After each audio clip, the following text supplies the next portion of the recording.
Music.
It's this line right here.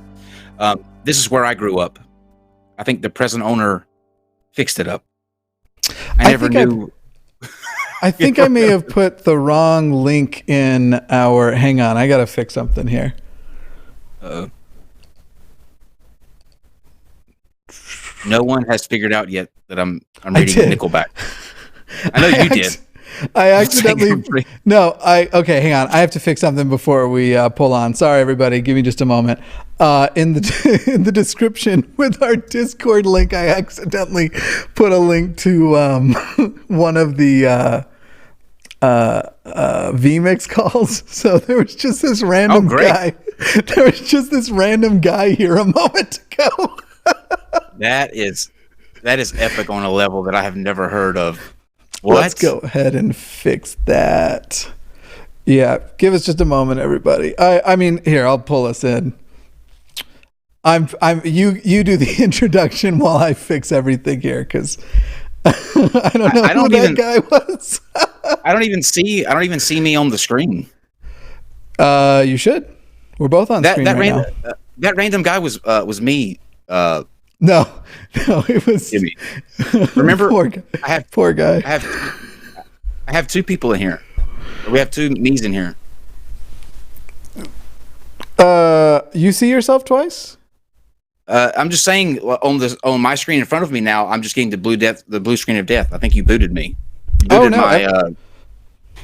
Everyone sees both of us. Oh, got you. Your ghost call I killed. Yeah, I think that must have been the call I sent over. I'll send you a new link. Go ahead and introduce everything going on. Cool. Well, welcome to the mid-season finale of American Horror Story Pickle Jar, starring Mr. Atheist. This is a show that Jimmy and I do each Sunday. If you're joining us for the first time, I promise you this happens every Sunday. So this is nothing new. We are going to be doing it differently though tonight. We're going to be opening up the lines for you guys. We have some topics that Jimmy and I both agree on, and we're going to put it out there and see if you guys want to come in and argue with us about them. So I'm excited. Yeah, me too. Yeah, I'm excited about it. So the way it's going to work, despite my best efforts to ruin it, in the description, and if you don't see it now, you might have to hit refresh if you were in the video before I fixed it. But in the description is a link to my Discord. On my Discord is a channel that is called, let me actually go pull everything up here so I can give everyone the correct information. If you go into the channels section, there is under live streams, under that category, you'll see call in live text chat. Basically, if there is a topic that you want to come in and you want to debate, and you can be on video or just audio, you want to debate Kyle and I on, you will go there. and that'll be the place. That'll basically what's going to happen is you'll go there. You'll say I volunteer as tribute or whatever for such and such topic. And you can say it in the live chat here too, but you'll have to go there so I can see you and send you a link to here. And we have a few topics ready to go. We'll also be interested in live chats. Can definitely suggest topics. Certainly, I'm quite excited to get to it. But I know there was something you wanted to talk about before we. There was something very important. Yes. So I don't know if you know what tonight is, my friend Jimmy, but this is our, believe it or not, 6th month anniversary doing the show together. Oh, that's adorable. That was not what I was cueing you for, but I was talking about the big news, the world news event that happened today. But happy 6 month anniversary. It's not an anniversary, but it's a month anniversary, a 6 month. It's half an anniversary. So it's a anniversary. Yeah, it's just a suri. Yeah. Cool. Yeah, basically. Yeah. I was not going to go there with what you were thinking, but that is a good. That also is a good thing to discuss on. If you want to hit it now, that's up to you. Let's just hit it for a few seconds. I'm not going to be shy about it. I'm incredibly disappointed. Today was a day I think all of us were looking forward to. Maybe not all of us. I know there are some people who like this individual, but I really thought today was going to be the day that Trump was going down. And it turns out that Trump only publicly colluded with the Russians on television and encouraging them to break our laws, but that he never had an explicit agreement with the Russians, therefore not meeting the burden, the legal definition of collusion. And at present, they don't even have an obstruction case against him, which to me is just, my eyes work. I don't understand how there's not. It's bullshit. How do you have literally everyone that is around you being put away or making deals, arrested, everyone, and you openly tell James Comey that he needs to, look the other way on this? Like, he said that to Lester Holt. Yeah, out loud. That's why he got rid of it. Yeah, they're not being an obstruction case, and so basically, right now on the obstruction case, the Mueller report that we haven't seen the whole Mueller report. And in fact, you have people like Nancy Pelosi saying that what the Attorney General gave raises just as many questions as it does answers. But part of the quote was that regarding obstruction, there is not a case for indictment, nor does the report exonerate him of obstruction. But it does seem to exonerate him of colluding. And the whole thing with the obstruction, where the Attorney General has said we don't see an obstruction case here, is because no one can prove it, that the reason why he was obstructing, that they can't prove that he meant to be obstructionist, that he was trying to obstruct. Right. That line about this also doesn't exonerate him, in my opinion, is put there solely as an out for the Attorney General who was writing that, in case later on down the road it turns out there was something to that. So he can't be like, well, we didn't, we said it didn't fully exonerate. That's just a escape action. This gave him a win. This gave him, unfortunately, a huge win. And that's, keep in mind, though, shame. The only question that this investigation was really asking was, did Donald Trump or people from the Donald Trump campaign have an explicit agreement, as in they discussed and they colluded, there's no better word, but that it was directly and purposefully happening in regards to interfering with our elections. So when he goes on TV and says, Russia, I hope if you're listening, I hope you'll be able to find the 30,000 emails. When he goes on, while one could make an argument that is apparently publicly, that wasn't him literally making a deal or agreement with the Russians. And so that doesn't qualify. Did you see his tweet this morning? That The one that this just is said what good morning? Yeah, and have a nice day. Yeah. He, Go ahead. I was just gonna say, like, he never. It's gloating on a level. It just pisses me off that he's gloating up to this level. It's like he knew what today was gonna, what today was gonna bring. That there wasn't gonna be any. I suspect the attorney general had him the moment that he had the report. He was queuing Trump in on everything, despite the fact that people were at least calling for. I don't know if any commitments were made, but that people were at least calling for him not to get a special advance copy of anything or something like that. Right. Yeah. Anyway, so the American president, for everybody watching everywhere, it's still going to be Trump, but there's more investigations, things going on about things from before he was president and all of his scummy deals and campaign finance violations and things of that nature. So, not all hope is lost that this president leaves in shame, but I don't know. We'll see. Yeah. We'll see. Right. All right. We should come up with... eye on it. Let's get some, we'll keep an eye. Let's get some debate topics going. What we decided to do was Kyle and I, throughout this, since there will be some filler time, will also be having, basically, the way this works is Kyle and I have picked topics we agree on, except for one. And that one topic will be the thing we talk about while we wait for people to enter the call and such. So, let's go with universal basic income for the first one. Some of these are light, some of these are very political, some of these are religious ones. Do you want to do that, or do you want to do should creationism be offered as an alternative to evolution in school? Throw both of them out there and see which one picks up first. Okay, cool. Give them the choices between those two. So we can talk about universal basic income. Kyle and I both agree that universal basic income is something that going forward we need to explore and eventually will be a necessity that basically for simply being a citizen, you will have to receive a basic income.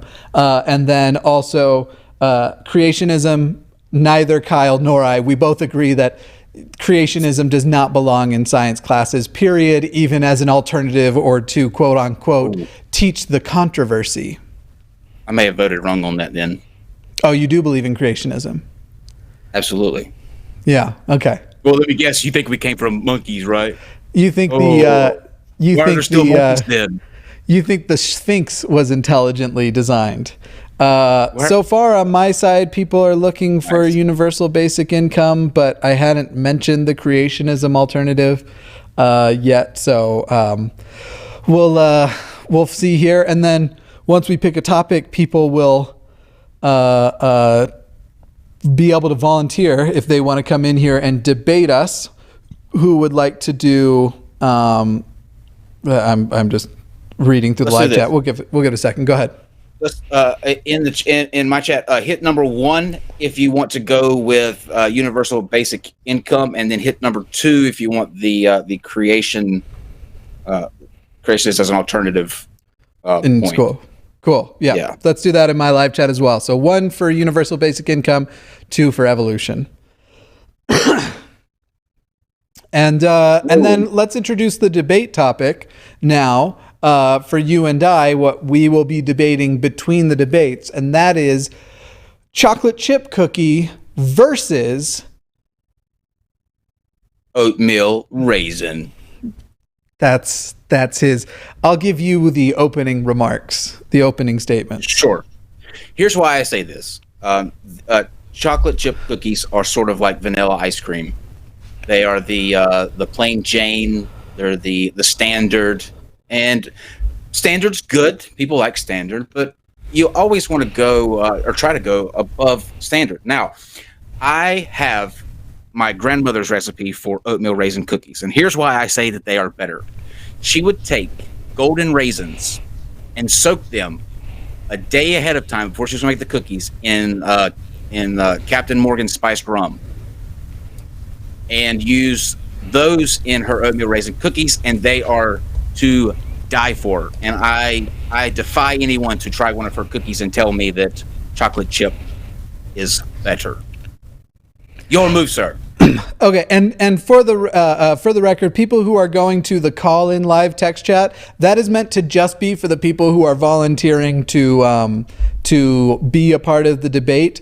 If you're looking to be voting on which topic and stuff, we just can't be looking at that many chats at once. So the live chats on the actual YouTube videos are the ones to go with. Are you mostly getting the evolution one? I am actually getting on my side. It looks like universal. Oh, it's almost even actually. It looks. If I had to guess, I would say creationism actually leaked out on that, but it's close. Yeah, I think on mine, creationism evolution is the clear winner. There's definitely been some waves of universal basic income. Okay, so we're going to go with creationism versus evolution first, and then we'll just do universal basic income second, I guess. If you would like to come in and debate us on whether or not creationism should be taught as an alternative to evolution in school, whether that is that basically they say like, here's the controversy, you know, some people believe in this, and specifically in science classes, if that is the position you hold, let us know. Go to the live chat now in Discord, Go to the live chat. It's called Call In Live Text Chat, and let us know that you are in favor of creationism and that you would like to debate for that. You know Asandring, don't you? I've seen Asandring in the past too. Okay, Asandring is saying that they want to debate universal basic income. But right now, I'm waiting for people to volunteer to come and debate on behalf of creationism, and so I will give my opening statements. Brown sugar, white sugar, flour, butter, and chocolate chips, and baking soda or powder. It's one of the two. But these are the simple, mild, humble components of what is perhaps one of the most perfect desserts, snacks, really just flavor experience one can have. And by the way, I forgot to mention salt, because the salt's very important as well. It is the ability to have that dopamine rush, that only having something pleasantly sweet with a follow-up of a slight saltiness, even a little bit of the bitterness that comes from the chocolate. A chocolate chip cookie is not vanilla. As a matter of fact, it's so not vanilla ice cream that vanilla is just a small part of what's put in a chocolate chip cookie, because a lot of people do put vanilla in their batter as well. A chocolate chip cookie, not only is it a better dessert than an oatmeal raisin cookie, I dare say it may be the greatest dessert in existence. And it can be prepared in so many wonderful and delicious ways. One of my favorite ways being a sort of deep dish, similar to a deep dish pizza, that you cut it up into triangles. Who would do that with an oatmeal raisin cookie? You wouldn't, because you wouldn't really have a cookie anymore. You just kind of have oatmeal. And I dare say breakfast was never dessert, but an oatmeal raisin cookie simply is that. It is just breakfast. All right, let's see who's volunteering to debate the creationism thing. How dare you? How dare you? I tried to make it like a lawyer thing. Let's see. I have so many questions. It looks like Priscilla is interested in debating. Priscilla. Yeah, well, I don't have them in yet. I'm going to. So, Priscilla, I am going to send you a DM here. Sliding in the DMs. I am sliding into your DMs, Priscilla, and I will send you the call. And while we wait for you, Kyle, why don't you start giving some rebuttal to my opening statement? Let me make sure. aside from the fact that you speak of these chocolate chip cookies as if you said that you can prepare them in so many different ways, that would make them not just a chocolate chip cookie. Like if you're going to continuously add ingredients, you're bastardizing this cookie and a cookie deep dish pan pizza. That's nonsense. If you put that as a oatmeal raisin cookie, it's just a bigger cookie. That's all. It's just a bigger cookie. It makes it. It doesn't make it taste any different. But I'm talking about the same ingredients that you're using, right? Those same humble ingredients that you talked about, minus the chocolate chips. And instead, you're getting golden spiced rum soaked raisins and steel cut oats and cinnamon. You're adding that in there too. The rest of the ingredients are the same. So we're upgrading from chocolate to some adult ingredients. You know, chocolate chip cookies are good when you're a kid. When you get to be an adult, you need something a little harder to take the edge off. So my question to you, Jimmy, is do you have a little captain in you? It is my opinion, Kyle, and Priscilla, I know we can't hear you yet. I haven't unmuted you. We'll get you here in a moment. I did send you a DM in Discord asking your preference here, but it seems to me that you have a double standard here. It seems to me that you're saying that I can't have variations on a chocolate chip cookie, even if it is indeed a cookie with chocolate chips, that I must limit myself to the most basic form. And yet here you have added the little bit of captain. Here you have added the spiced rum to your, and by the way, I dare say it doesn't matter, because at the end of the day, you're trying to defend that a dessert has raisins in it. Raisins, which are only classified as a fruit, as a technicality. And let's all be real. Raisins are terrible. They're just awful. I am not adding an ingredient. I'm merely upgrading the way that it's used. It's still oatmeal raisin. I'm not adding anything to it. I'm just letting them soak for a little bit, letting them have a little bath. It's chill. You can do the same with your chocolate chip cookies. You can soak them in alcohol if you wanted to. I don't know how that worked out for you. But before we bring in Priscilla, I would like to present two more scenarios that could almost I could almost offer as my closing statements. It's not even my favorite cookie. I'm just going to stand in this chapstick for a cookie. Here is for you my impression of a person who has reached for a cookie, believing it was oatmeal raisin, only to find out it was indeed chocolate chip. Here is the other scenario. A person who has reached for what they believe is a chocolate chip cookie, only to find out it is oatmeal raisin. Blah, blah, blah, blah. Who did this? This is an outrage. I must confess here, ladies and gentlemen, I have been a fraud. I was forced to take the oatmeal raisin cookie position. No, you are not. My favorite cookie is a white chocolate macadamia nut. I even said this. That's true. You did say that one. But I defended. I think my grandmother does really make those kind of oatmeal raisin cookies, which are out of this world. So if that person reached for one of hers, he would never eat another chocolate chip cookie again. But white chocolate macadamia nut all the way, people. All right, we are debating. We are going to come on to our first topic, and this topic is whether or not creationism should be offered in science as an alternative to evolution. Priscilla, can you hear me okay? Yes, can you hear me? Yes, I can.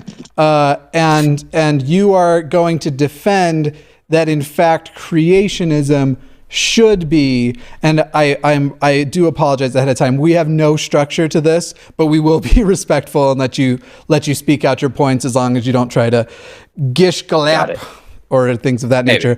Go ahead and present, if you can, for us your best argument why creationism should be offered in a science class as an alternative to evolution.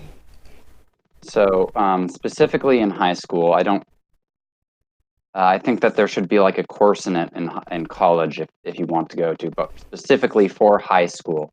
I had in my education in Germany, they had creationism alongside evolution. Essentially, that they explained after dedicating themselves to explaining what creationism is and why some people believe it, and then it went back into evolution. And I believe that this should be the case in American high schools as well. Okay. Go ahead. Okay. You started off there, Kyle. What is your reasoning? What is the reasoning for why you think it should be offered? What is it going to offer the students? So, well, the main reason it's offered in Germany is mainly to make people think that they're being represented, so to speak. So I've heard that I'm not actually sure exactly how much of a problem there is in certain areas, but I've heard of on Facebook how certain high schools don't have textbooks that refuse to teach evolution, and so essentially this is essentially just the compromise, and then later on it could be changed. Do you mind if I do, Kyle? Well, I was just going to have a follow-up, and then I was going to turn it over. Like you said, we don't have a structure to this, but I just want to ask one more thing to clarify my question, and then Jimmy, do you think we should compromise on something like that? So the way I see it is that there are people that are getting absolutely no education in evolution, and we should prioritize getting them education in evolution so that they can actually have at least a somewhat a grasp on evolution, instead of just expounding on things that just it's just them saying things that they do not know. Okay, so here's my first question, though. You had said that creationism was being taught in Germany, and the reasoning was to make sure that it felt like people were being represented. That's not an unfair assessment of an unfair rephrasing of what you said, correct? That's the way I understood it.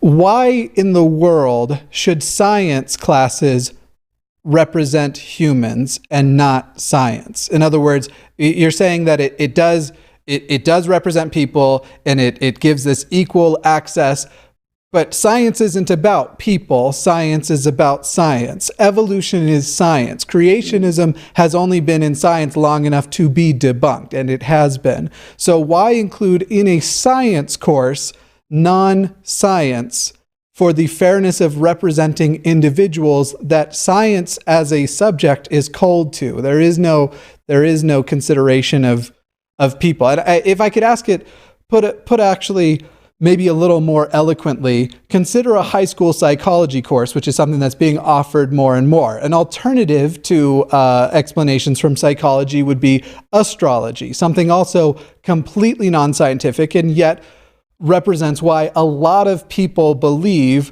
what a lot of people believe are responsible for a person's personality. So in addition to teaching creationism in a science class, specifically a biology class in this case, would you also be a proponent of teaching astrology in a psychology class?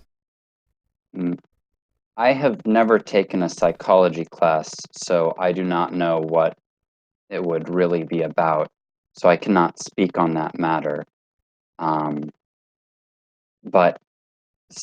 in regards to creationism and science, don't necessarily, or creationism being in a biology textbook or class, I don't necessarily believe that it's right to put it inside of class. But as I had tried to state earlier, I feel that it is necessary to give, to at least have people understand evolution, and at least understand the opposite side. Other than that, I don't quite have I don't have a scientific reason as to why it should be done. It's just mainly a moral reason. I'm interested in the in why you think that we should represent a side that, like Jimmy said, is complete non-science. Like, why should we settle and appease a group of people when they hold a position that can be scientifically proven to be wrong? That to me seems like a very that's not an educational thing. That is the complete opposite. Another way to look at it would be, you could present this the creationism information in a way that would as like something to point out its flaws in human thinking. So, like, so where I'm at here is, as I'm thinking about, and I've taken multiple biology courses and microbiology, and I just can't imagine. So the amount of time lost, if we just talked about the Christian version of young Earth creationism,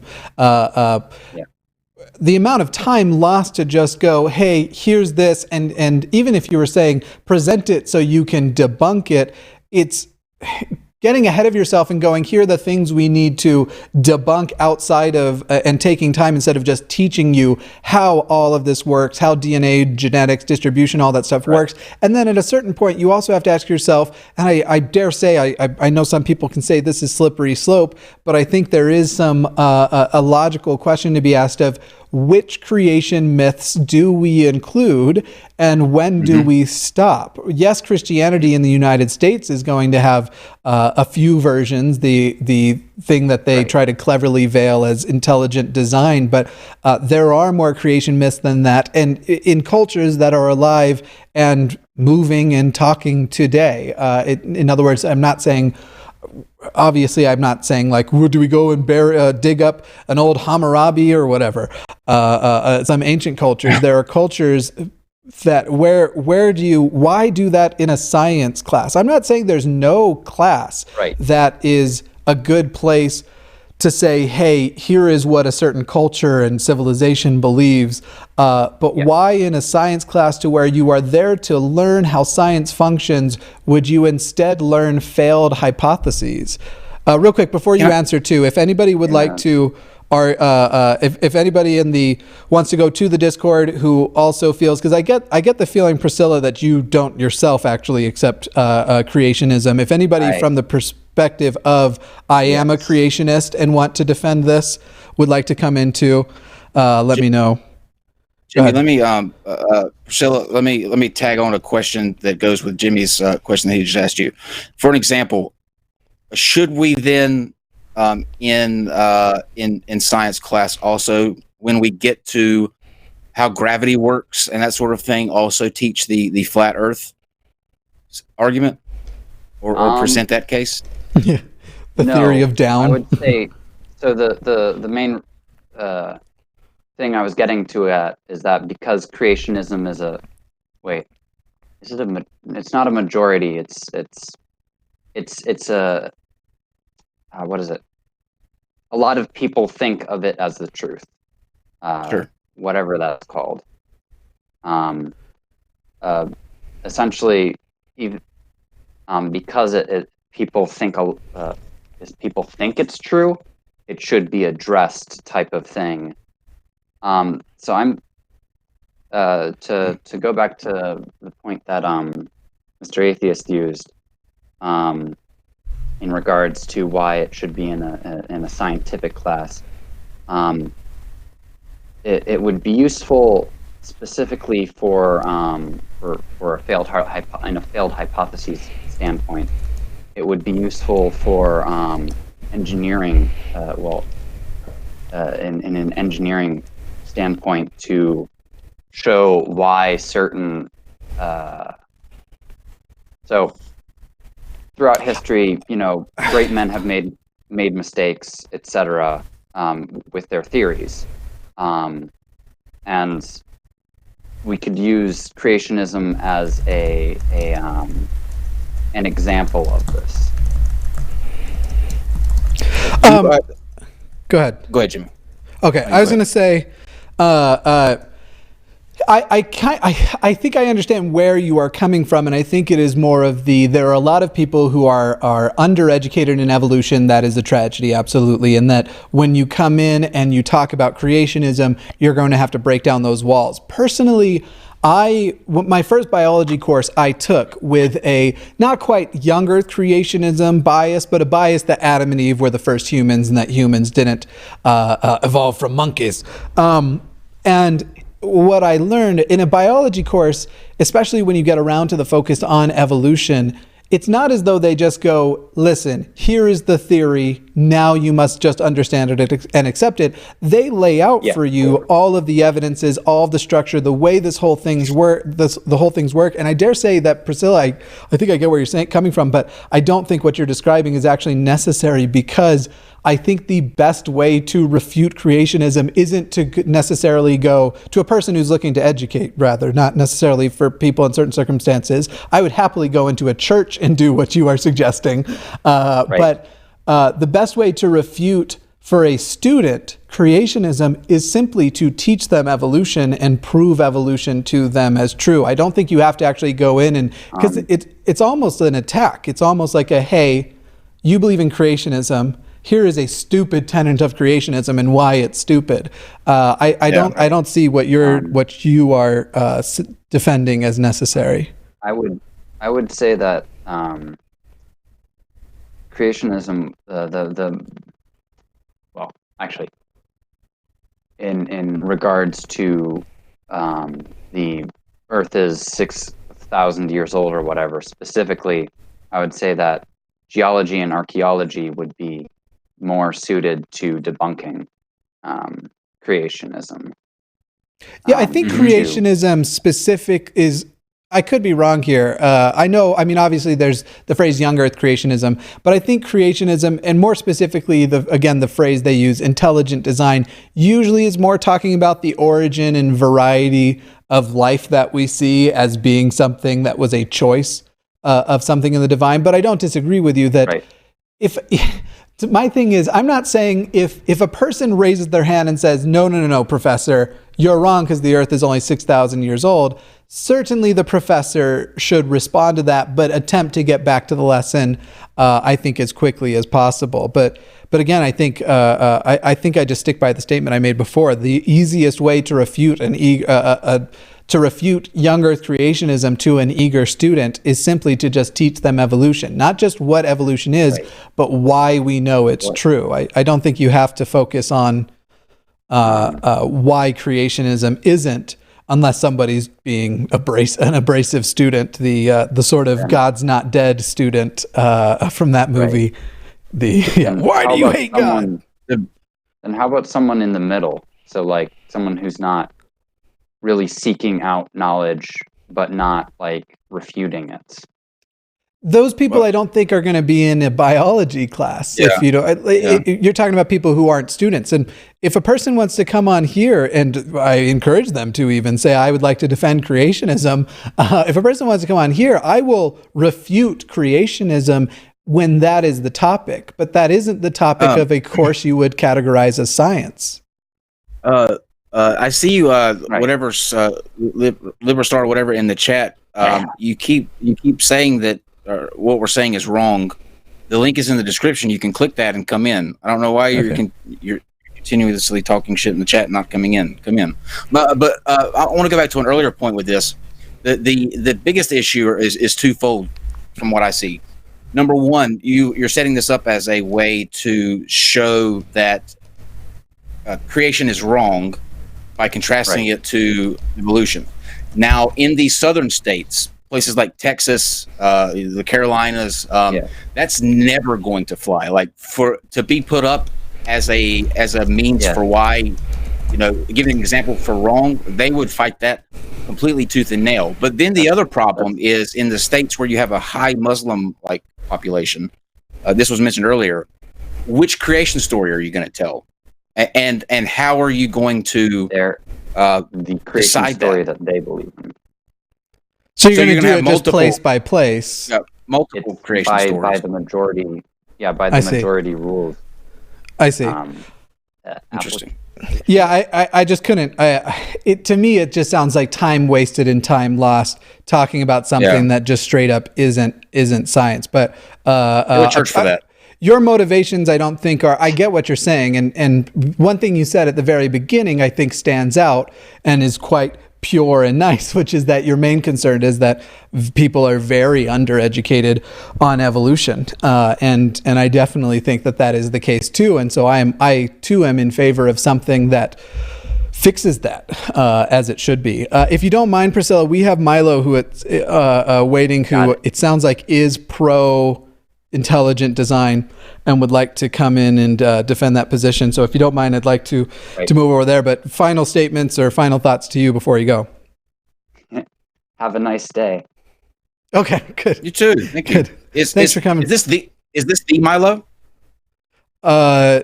Who's the Milo? Oh, you mean that British piece of shit? No, it is not Yiannopoulos. Milo, I can see you, but the audience can't. If you would like to be on screen video-wise, just give me a thumbs up. If you prefer audio only, give me a thumbs down. Okay, thumbs up for that. So let's go ahead and do that. Let me turn your audio on here. Hello, Milo. All right, Milo, how are you doing today? I'm doing all right. So I don't have I don't hear background. Milo. Do you? Oh, there we go. Go ahead and say again, Milo. Hello, do you copy? Yeah, I copy. Copy. Do you copy? Yep, I hear you loud and clear. Great. Roger. All right, Milo. We'll just have a slightly more structure than we had before. Go ahead and give your as in summary argument as you can, and then we will start with Kyle conversing back with you. Okay. Well, I'm arguing not for young Earth creation specifically because that is the one that has so many scientific flaws. But I feel like at many points to say, here's what the religious view is, it might not be strict science, but it's a thing a lot of people believe in, and I feel like it should be considered. I feel like it has to be not necessarily put on trial, but at least acknowledge that it exists. Like you might say, well, we aren't entirely sure how life was created. Some people think God did it. Some other researchers looking at it and saying, hey, maybe it was these particles that had basically a protocell wall used as basically like a piece of rock, I think, used for the protocell wall. Maybe it was all sorts of things. I'm not a evolutionary biologist, but a lot of that stuff is stuff where you might want to say, or some people believe God did it, and so I feel like that fits naturally into any science class. And also, we should teach philosophy and science. I think okay, let me stop you right. Let's go one at a time so we don't get too far ahead, and then have to jet back. You said it would fit in nicely in a science class. What to you, in terms of the God part, is scientific? Well, I would say I would say where we really don't know anything, we throw around all sorts of theories, and we don't obviously or not. Sorry. Yeah, brief. Sorry. Okay, good. You corrected yourself. Good deal. I'm trying to get better with that. All sorts of hypotheses, and since we have so little evidence for the origin of life, I think it's fair to say, yeah, maybe God did it. We have fairly know where humans came from, but two things. I'm sorry. I thought you were finished. Please go ahead.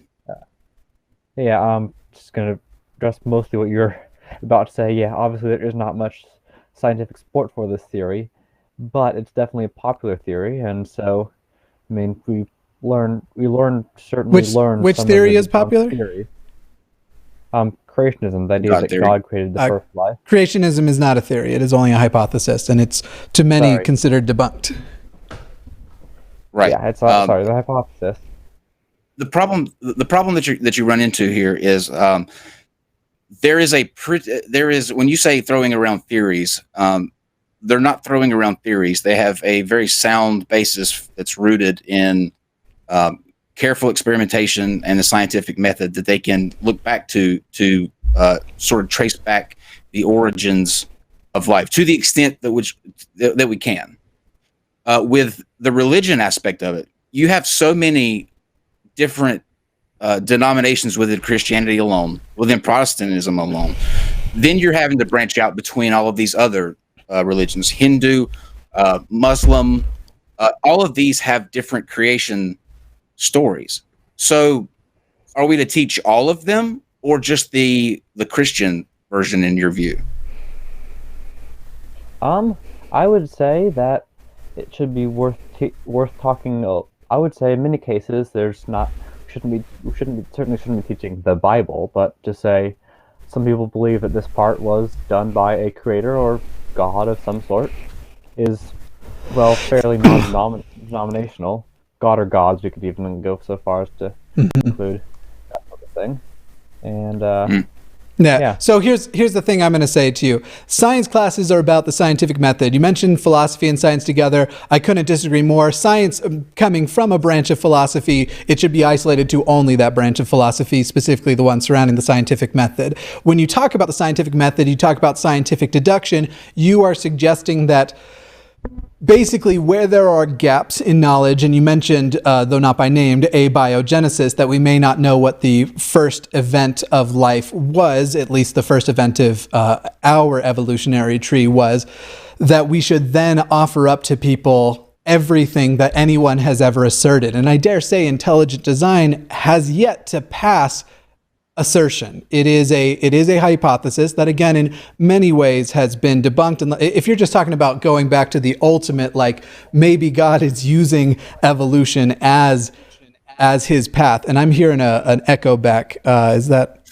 Do we know who that's coming from? Okay, it seems to have stopped. It seems to me that, and now YouTube is telling me that I am not giving out very good.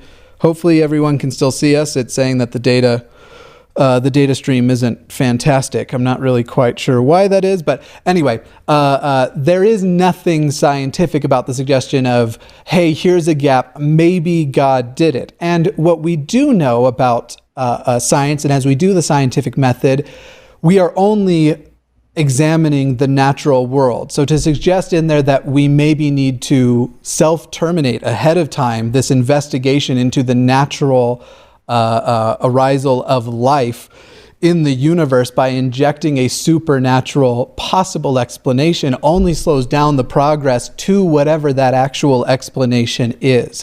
There are certain things we do know about a natural abiogenesis event, unless there is a good reason to believe there is a supernatural, and I wouldn't say a gap is a good reason to believe anything. We know the kind of thing it has to be, which is a self-replicating molecule that is capable of variation, because that is what ultimately leads to speciation, which is obviously acted upon by natural selection. So the assertion here that in a science class, I'm fine with, again, this being in all kinds of other places, but to go with every hypothesis, even those that the scientific consensus is that hypothesis has been debunked, that we should be offering up every possible assertion and hypothesis, or any, I shouldn't say every, but any, without it having the merit of surviving scientific review, because a gap exists. I could not disagree with you more. Out of curiosity, do you actually accept the theory of evolution and you see that as part of intelligent design, or are you saying that you actually see evolution as flawed to a point that intelligent design is necessary to fill in these scientific courses, or some third option? Atheist playing devil's advocate, and also I do genuinely think that at least some parts of this should be in science. Like which parts? Interesting. I think that where we have multiple conflicting hypotheses, we should include that some people believe God did it. I mean, while it's still a Christian majority at least, or religious majority that is, I would say why is that though? Most people, like, what's your motivation for that? Yeah, why do you think that? If I could rephrase it to the way I asked Priscilla, why should we be representing people and not science in science? Right. I'm hearing because Me too. that might be on my end. I'll try to cover the microphone a little bit. It should be far enough from my earbuds, but I guess not. You're Anyway, good now. okay. Let's, if I can say real quick too, let's make this your. We're just going to let you conclude and finalize your argument because I know a lot of people want to get onto the universal basic income argument. Oh boy. All right. Well, what I would say is that there are multiple conflicting hypotheses, and should we teach what the majority think? I think that should be something we should at least mention, right? Because I'm in Oregon, and here in Oregon we teach a little about the geology of Oregon because a lot of people are interested in that, and so I feel like to not completely not mention God would be actually more of a support for religious theories than anything. Rather than saying some people, this is the point where some people have other beliefs. Because, like, I would say, for example, what if half of the world believed in the flat Earth instead of a tiny percent? Would it be worth pointing out some people believe in flat Earth when we're talking about gravity? Yeah, I don't want to go on too far with faulty metaphors or anything, but I think that summarizes my point. Okay. All right, great. Thank you for joining in. We're going to move on to the universal basic income argument, and but it was good to meet you, and we will I'm sure see you in future streams and in the and I'm sure now you will participate in the Discord regularly. Goodbye and good evening. See ya. Okay. Very formal sign off. Very, yeah. Let me get the link over to Asandri. Yeah, and I do want to say to the individual who there was somebody in the Discord who thought they were going to convince me to have them on to debate by just insulting me. As you can see, we're trying to have a respectful conversation, and so let me just say very respectfully, go fuck yourself. Yeah, I am the only one that can be insulted into engaging you, not Jimmy. And we're not on his Discord, so you're shit out of luck. Principles. Okay, sorry. I'm trying to scroll up to find Asandring here and get Asandring the link. Did you want to continue your argument from Cookie? No, I buried I burnt the cookies, scalded them. We can go to another topic, one that we disagree on, and that would be Apple versus Android. Okay. Everyone will be so terribly bored by my position on Apple versus Android, but we can try. Cool. We can do our best. Okay. That's cool. What's that? I'll take the W. That's cool. Actually, I think my view easily wins. It really does. And I think I'll do the opening argument here while Asandring gets in here. Sure. I think mine is my argument is simply this. In regards to Apple versus iPhone, I own both devices. One was personal and one was for work, though now they've kind of merged into each other. I have both. I have an iPhone XS and I have a Samsung Note 9. I enjoy both devices thoroughly. However, I think that the Note 9 offers me more utility tools as far as work tools and stuff. It has been more of an improvement to my work life than my iPhone XS. However, my iPhone XS, undoubtedly, there are individual features for a person's personal life. There is no equivalent to iMessage. So I lean for the Android device, but my actual position is each individual who experiences both devices is capable of finding a clear preference, and their preference would not be incorrect, no matter which one they picked, Android or iOS. Yeah. Well, I'm just looking at my chat. I'm going to defer this debate. You're going to recuse yourself. I am. Okay. I'm looking at the live chat, and I'm not even going there. So, congratulations. You can take the W on that one. Sandrine, give me a thumbs up if you want your face on screen, and thumbs down if you'd prefer audio only. Cool. I thought you were going to do both. Well, now you're getting.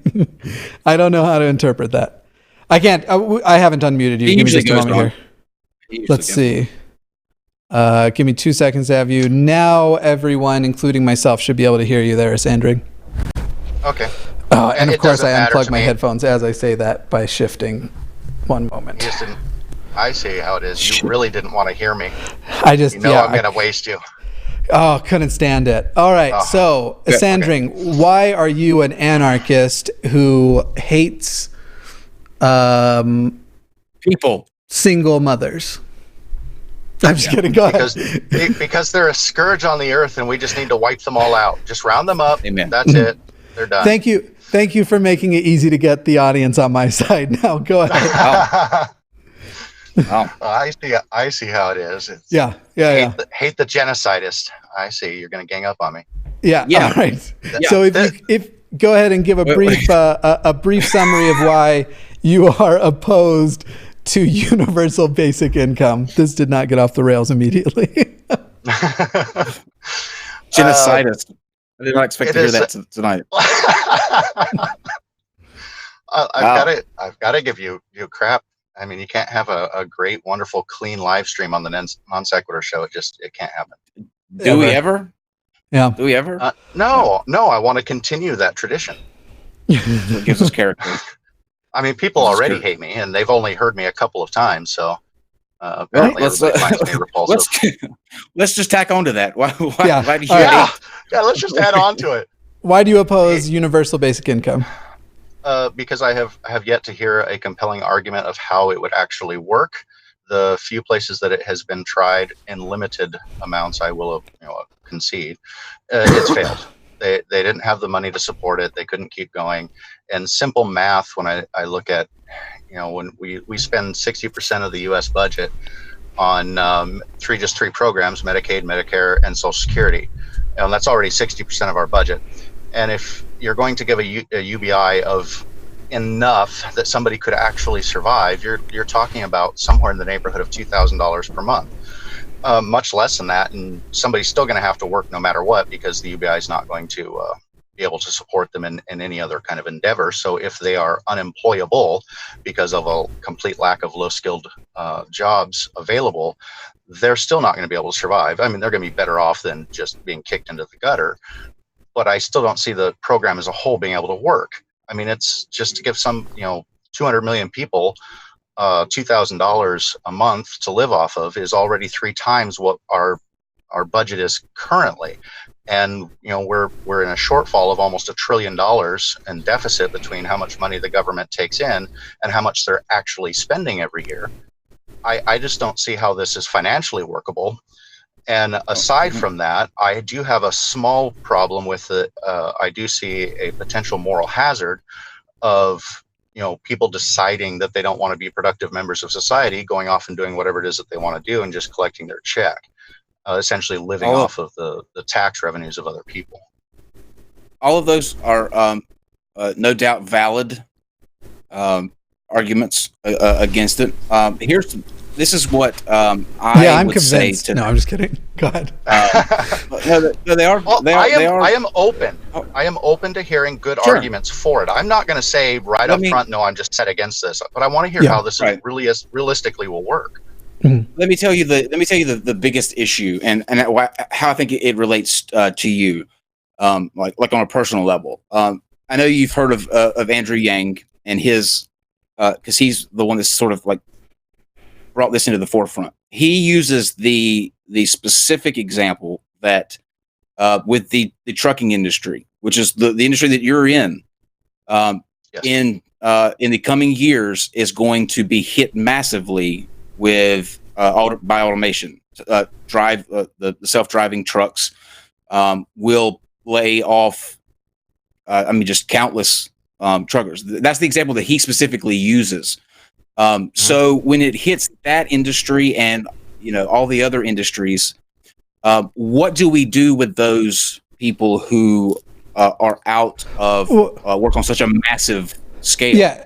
And if I can jump in real quick too, because I want to jump in on, because that's largely my motivation. And I actually want to not do, I'm not trying to criticize you, Kyle, but I don't think it's fair to say to a person, here's my motivation, what else are you going to do about that? But I think it is fair to say, this is my motivation, and I fail to see a better solution to it, without having to try and change the debate to how do you solve. In other words, we're having a debate about why we would do UBI, not a debate about what should be done about automation. However, I'm still going to make the same automation argument.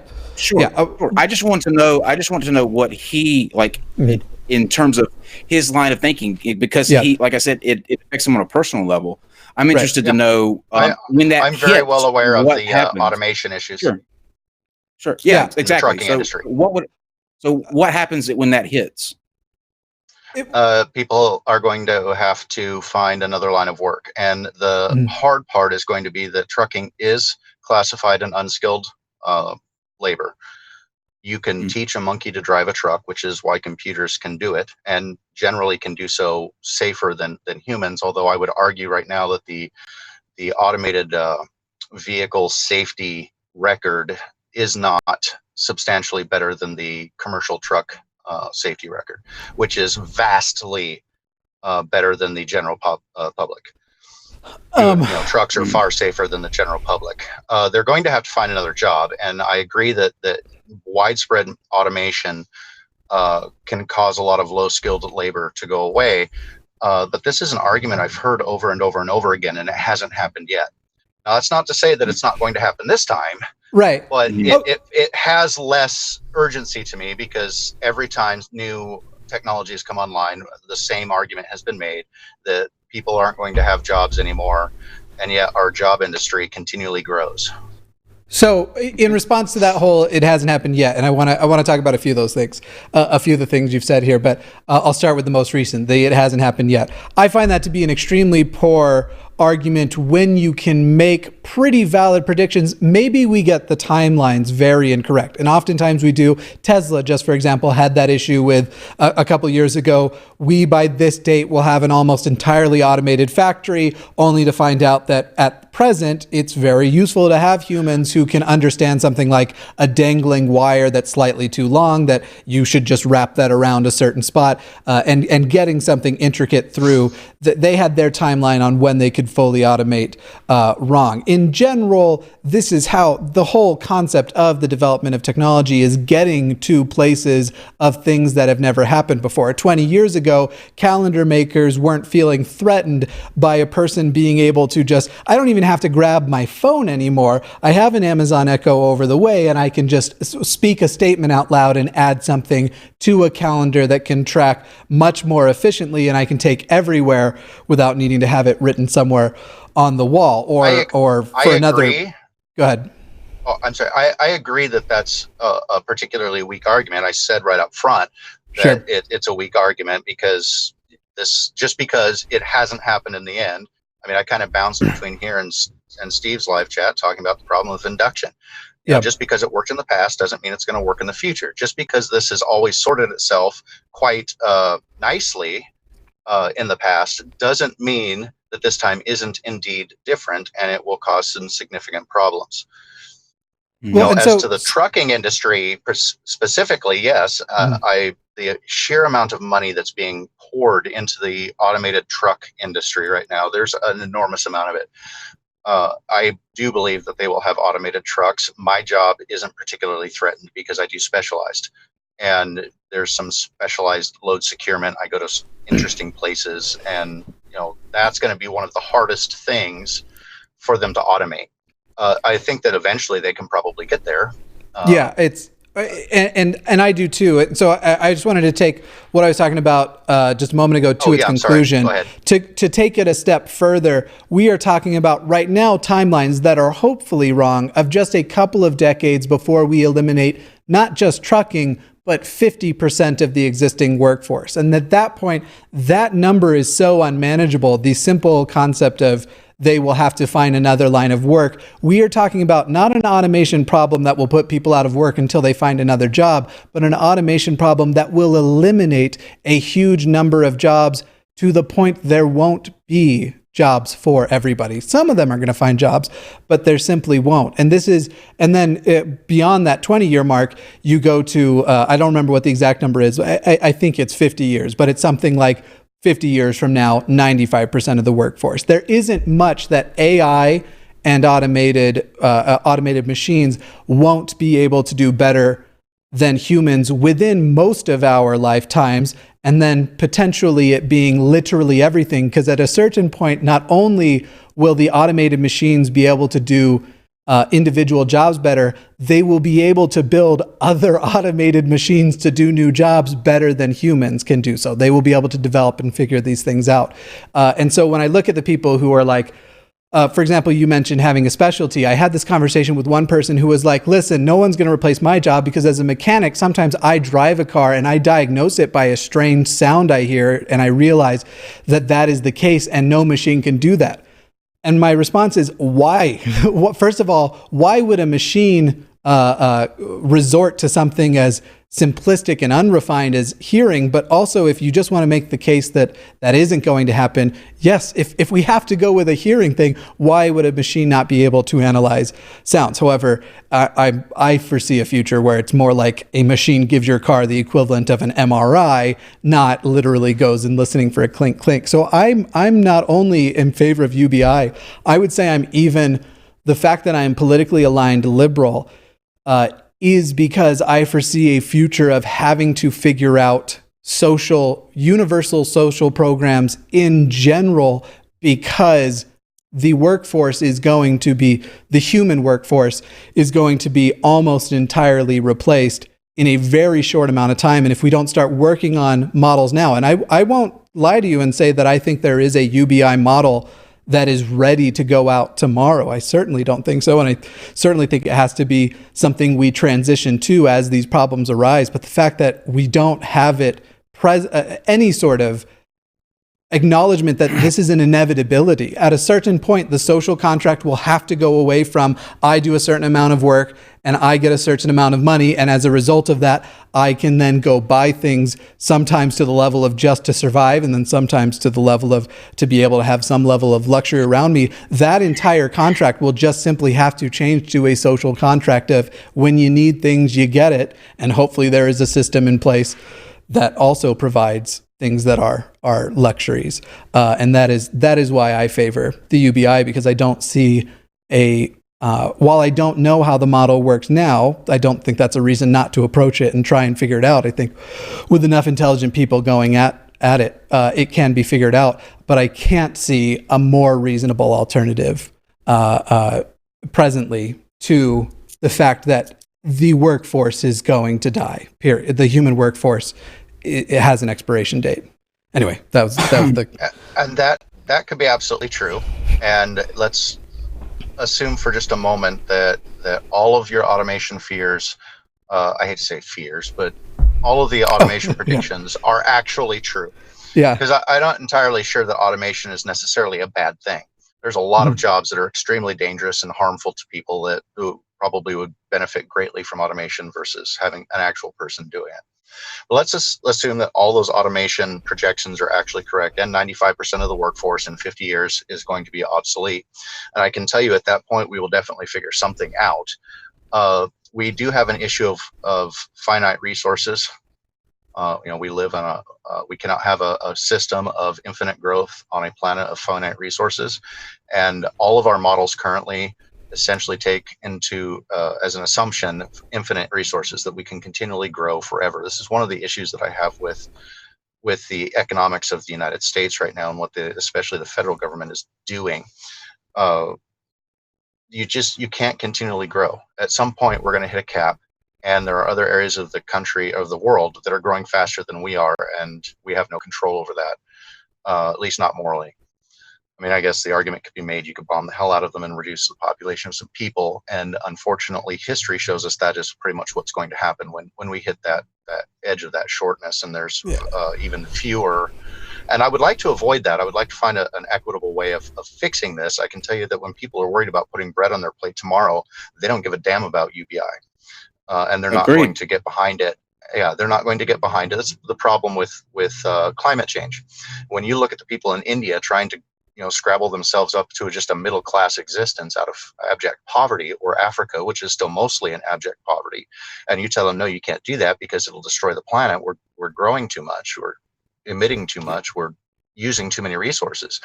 They don't care. They're not going to get behind any of that. They're not going to change their ways because they care about putting food in their kids' mouth. So sure. When you're looking at trying to formulate how you're going to implement something like this and the sheer cost that it is, we're going to end up needing a fundamental shift in the perceptions of people, which isn't going to happen until there's a massive emergency that forces that shift. So I don't see how UBI can possibly even be implemented until we're at the point of, well, either the trigger goes off and it blow your brains out, or we figure this out. Go ahead. You may have a point there. It may not be until we're at the tipping point for something like that to be implemented. I'm hoping not. And this is the question that I wanted to ask you sort of about, because you kind of briefly mentioned that. What to you is sort of the most effective way to present this? Like, you oppose this, right? Like, do you flat out oppose this? This means I think he said he's open to if someone can come up with a working model. Okay, yeah, so if somebody can show me how this would actually work, I would change my mind. But everything that's been proposed thus far, it isn't going to. I mean, it's going to directly harm me in the near term, and some of the taxation. I mean, it's like I already pay more in taxes and fees and registration and licensing than the average American makes in a year. So, telling me that we're going to tax things. Go ahead. I can give you what Andrew Yang is sort of putting forth real quick, and you tell me if you think this is something that you would go for. All right. So in the question of how much each person would be given, the average proposals hover around $10,000 annually, and the exact amount would vary, of course, from country to country. How would governments pay for it? Due to the inherent scale of universal income, funding would likely come from a variety of sources: carbon taxes, income taxes, VATs, negative interest rates, earnings from investments, decreases in military spending, sovereign wealth funds, and resource-based revenues are all being explored. I also heard an interesting idea of a way so that people aren't just getting a free handout, so to speak, is the idea of exchanging that universal basic income for like a service. Like if you teach guitar or whatever, you have this certain amount of community points you accrue, and you exchange that in for your UBI. That's some Black Mirror shit.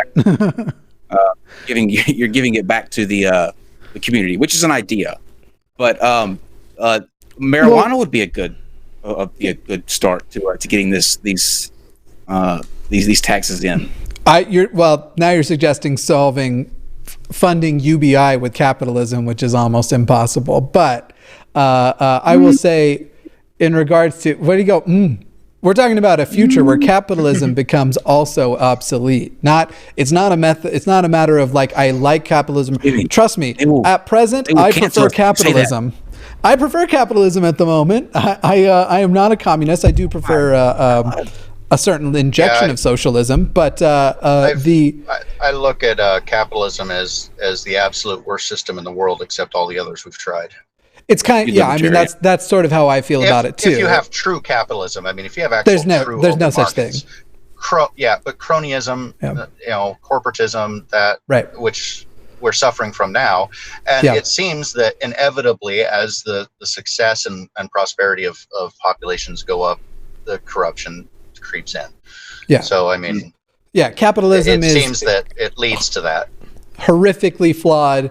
It's the least flawed, it seems, of a bunch of, and the way we are trying to balance it and fix that is with governments and social programs. There is no true capitalistic society on the planet. And I love that too, when people are like, well, you show me a place where democratic socialism worked. You show me a place true capitalism ever worked, because neither of them exist, but we're trying to head towards something better. And it just seems to be that the way you refine. Texas is not a true capitalist society. Do you know the percentage of people there that are on welfare, or the number of people who have subsidized healthcare or whatever else? I don't blame people for accepting welfare. I mean, if you're making something like that available to the people and they accept it, it's not their fault. It was the fault of the people who implemented the social programs in the first place. And at least on a federal level, I'm open to it on state levels, because states, I think, should be able to do things like that if they'd like to. But on a federal level, I'm absolutely against all welfare programs, all of them. I could not disagree with you more, but that's not the subject of this debate. Coming back to universal basic, yes, real quick. UBI would end up being, just taking all of those normal welfare programs, combining them into one, and handing people. UBI would be money. UBI would and will eventually be, because I genuinely actually think it's not just a position of support, but it is an inevitability because of the future of technology. It will be the ultimate entitlement. It will be saying, for merely being born, we guarantee you food in your belly, healthcare, and a roof over your head. And I don't think it will work. Again, it's one of those things where it's right now we're not debating. I don't think it's fair to go, okay, then what will, because we are just talking about whether or not we support UBI or not. But that's where I'm left off of. Right. You accept capitalism, though. You accept capitalism as a shitty system, but it's the least shitty system. To me, it seems like UBI must certainly be the same thing. It may be a shitty solution, but it is the least shitty solution to these problems. Now, with doing that, much like Medicare for All is going to be a program that first, or most importantly, maybe not first, but most importantly, we'll have to address things like outrageous healthcare costs, because to be able as a country to afford Medicare for all, we won't be able to with healthcare in this country being the way it is. There are other countries that can make it work, but it's because their healthcare costs are dramatically less, because their healthcare providers are much more regulated and aren't allowed to just gouge people for things. I think I saw last week somebody posted an interesting story about that, if you're interested at all. The anecdote I was going to share was a receipt I saw this last week where they literally charged a mother $40 to hold her baby after delivering it, as calling it skin to skin therapy or something like that. What? Mine is over my broken arm, and Kyle's seen the picture of the X-ray of my broken arm. Oh yeah, it's gnarly. And that snapped the humerus right in half, and it wasn't very funny. It's gnarly. No. I got the bill initially for just the hospital services. The orthopedic surgeon that came in and actually performed the surgery itself, he was separate from the hospital. Now, the hospital is a Baptist hospital. Interesting segue into whether religion is a force for good or bad in this country. I happen to be at Baptist Medical Center in Little Rock, Arkansas. That's where I broke my arm. I was a little terrified when I found out that my arm was broken and I was in Arkansas. Mm-hmm. But just a little worried, because my dad was an orthopedic physician's assistant. But anyway, the doctor was outside. He came in. So his bill is completely separate. He actually charged me $1,900 to do the surgery. I do not have insurance, by the way, at all. I pay for just about everything I've done. I used to have insurance. I had an HSA. It got canceled because of Obamacare. All of the HSAs through the company got canceled, so mine got canceled as well. And I never actually got back into re-upping with something else. So the hospital bill, which includes the anesthesiologist, the hospital room stay, the hospital portion of it, was just shy of $35,000 for my 3-day stay in the hospital. What? $35,000 for 3 days. when they found out that they initially thought that I had insurance, it was going to be a workman's comp claim. When I told them what had happened, they thought it was going to be a workman's comp claim, and that's how they set it up as. When I called them back and said, no, this isn't workman's comp, I don't have any of this information for workman's comp, I'm an independent contractor, they went, oh, well then, we need to redo your bill and give you the cash price, which was 74% less. They actually gave me a 74% discount on that $35,000, ended up being like $9,400. And because they're a charity hospital, they sent me charity paperwork, because that almost bankrupted me, breaking my arm, because I couldn't use my left arm, and I have to be able to use both of my arms. I mean, I chain things down. I have an open deck. I haul all sorts of different equipment, and just driving the truck, I need to be able to use both hands, both legs to drive a semi truck. I need to be able to shift, hold the steering wheel, push the gas, and hit the clutch or brake. So almost 2 months. The first month I was almost completely down. The second month I was able to hobble along, but I couldn't go as far or as fast or do as many loads or anything like that. So and when I take time off, I get hit twice. Not only am I not making any income for the time that I'm there, I'm spending money to live and do whatever it is for the vacation, and I still have to pay all of the costs of owning my truck. Essentially, real quick, I don't want to seem like an uncaring dick, but if we can, just because we should do at least one more topic. That whole thing was that 74% discount for paying cash. So that difference. Do you advocate now for universal health care now? Going through that? I have two things. We don't want to get into that. The short answer is, on an intellectual level, no, because I see how it works everywhere else. And on a personal, emotional level, yes, because we should be able to take care of people. It was a tragic accident that happened. I do want to jump in there too, because I want to jump in on the I see where it works everywhere else, because that is what I hear all over the place. Besides having a British mother and a lot of British family, am terribly familiar with the HSA and have done, I would say, a significant amount of research into several others. And yes, it seems to me that people making that argument simply go, I can find a list of flaws, therefore look at that. It's still way better than what we have here in the US, where you got lucky that it didn't literally end up bankrupting you. I have had insurance most of my life. There were some gaps in there, but because of chronic illness, I guarantee you, if I were to go and find all of the things insurance have paid for, the before cash price is probably somewhere in the $2 to $3 million range, and what the after cash price would have been out of pocket would have still been in the $500,000 area. And that is a reality of lots of people, where getting sick, hurting themselves, or whatever else dooms them to a lifetime of not ever being able to improve their situation financially and where they exist in the economy. Whereas when you have these countries that go, yes, you might need this procedure, but because there's so many people who have access to this healthcare, they might have a longer waiting list. They still have systems in place to make sure that when things get severe, you're still not going to die. But I would rather wait 2 weeks than either die or be condemned to a life of never poverty, never improving my financial situation. The fact that getting sick can condemn you to poverty is not better in America than the HSA is in England. And by the way, the HSA is quite popular in England too. So it's people outside looking in trying to pick it apart, that the majority of it just doesn't work over there comes from. Undoubtedly, there are problems, but it works. I mean, it works so far. Yeah, I mean, it works so far. Again, you can't make the statement that it's going to continue to work into the future, but it's working right now. No more than you can say it's going to fail. I am not happy with the system that we have in the United States either. I mean, healthcare industry is one of the most regulated in the country. I mean, there is not anywhere close to a free market in healthcare.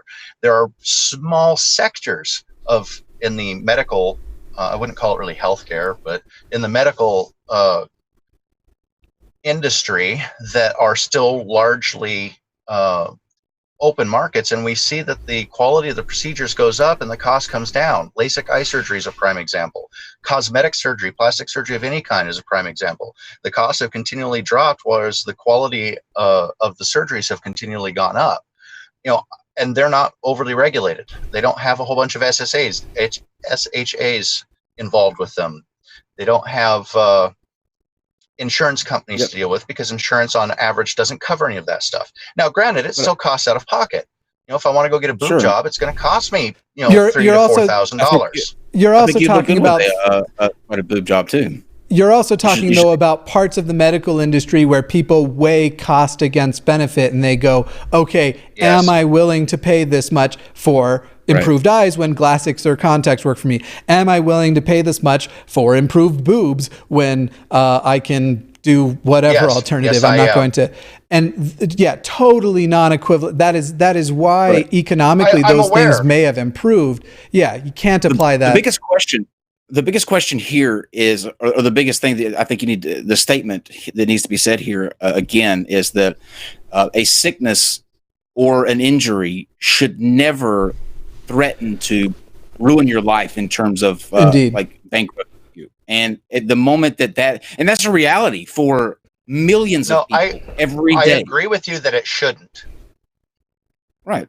As we're wrapping up this conversation so people can go volunteer as tribute for the next one so that we can move on to the next one. The final topic today is going to be regarding how you hang your toilet paper in your bathroom. Kyle and I are both in favor of the over position. So you have the thing and it's coming from over the roll. If you support the under the roll, but you already got this one. We're moving on to someone else. Somebody for the under the roll. Go ahead and head to the Discord Volunteers Tribute. In the meantime, it's entering. If you want to give your final statement on UBI, the floor is yours.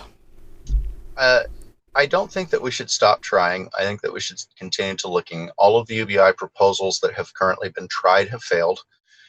They cannot be afforded. They cost way more than they suspect that they will.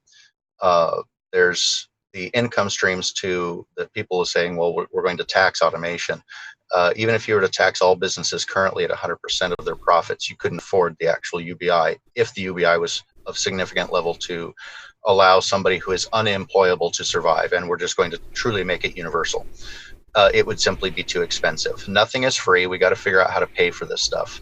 I think that they're moving towards it, and we do need some pretty smart minds on how we can make this work. The proposals that I have seen, and I have read Andrew Yang's proposals, I see several flaws and I see several problems that will make them literally not work at all. They'll collapse. They won't continue to work. And if that happens, we keep trundling down the hill, and history has shown us that the solution that countries end up with is going to war. When they become broke, they go to war. So I hope that it doesn't come to that, because that would be absolutely tragic and horrible. But the proposals that I see now, they're not going to work, and trying to implement them is going to bankrupt people today. And so we're going to cause a lot of hardship and problems to people today on a future potential problem. That's my issue with UBI. The answer is print more money.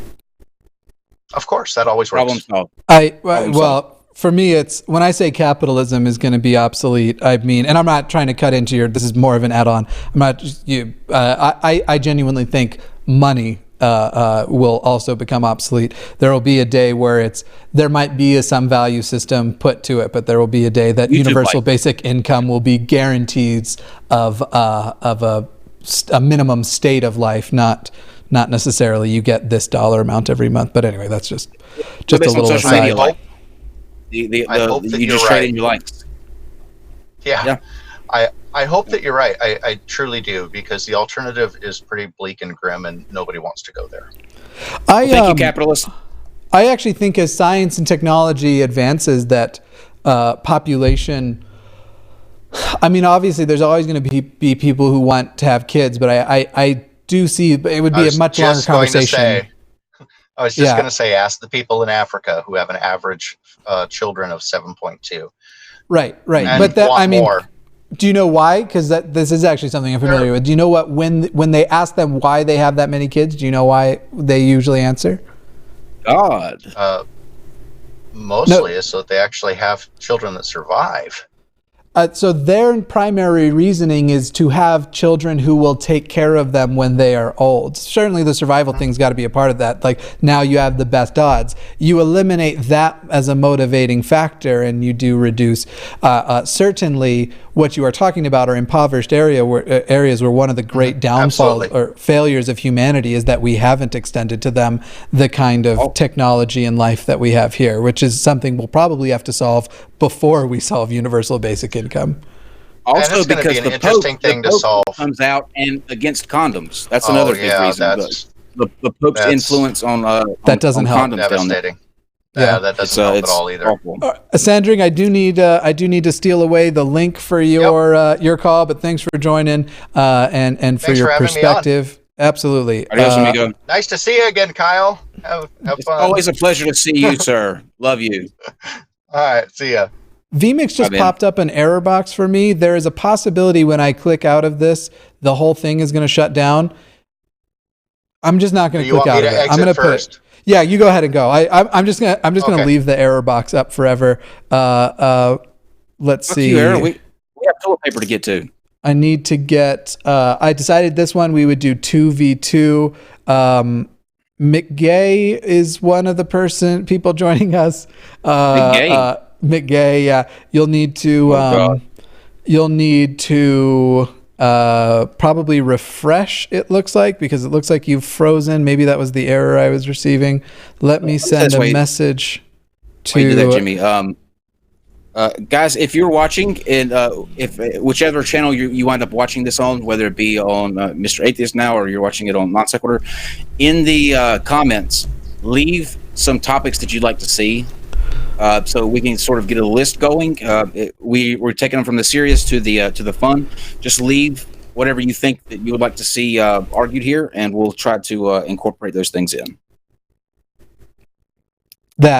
Everything. Did you just lose your ghost call by chance? No. Okay. So I sent Ghost the calls. wrong thing. I need to do that. And Death Angel, I am resending you a new link. McGay, you let me know if you also need a new link. Okay, let me give McGay a new one. Yeah, I'm excited for this one. And another thing, guys, just to throw it out there, tomorrow, Aaron Ra will be joining me, and him and I are going to go through a debunk of his phylogeny challenge. So if you're interested in that, check it out. Cool. We're waiting for people to get in. You had conceded, right? I won the cookie argument. Is that what it's coming down to? No. I won the cookie argument because I pulled out the white chocolate chip macadamia nut. You won the Apple versus Android. That's like saying you won the creationism argument because you pulled out. I don't even know what would we put on there. Death Angel, give me a move. Death Angel, if you'll give me a thumbs up if you want your face on screen, or a thumbs down if you'd prefer audio only. McGay, I have sent you a new link. Death Angel, can you hear me? Or is it, what were you called? Okay, thumbs up, so you do want video on screen? Yeah. Cool.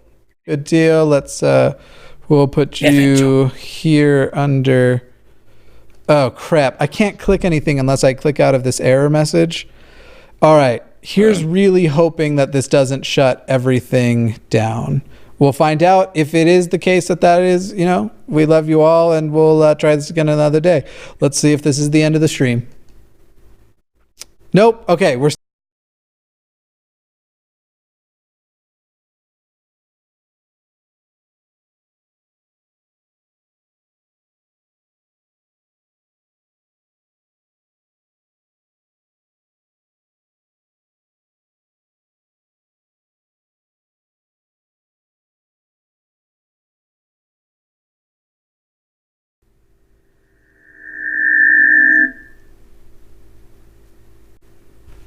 okay. I am hoping. Let's see if this works. Let's see if everyone can see me again. I will need to send a new link to Kyle. I need to see. Let's see. Can everyone see me again? Hello. Please tell me you can see me. Shoot.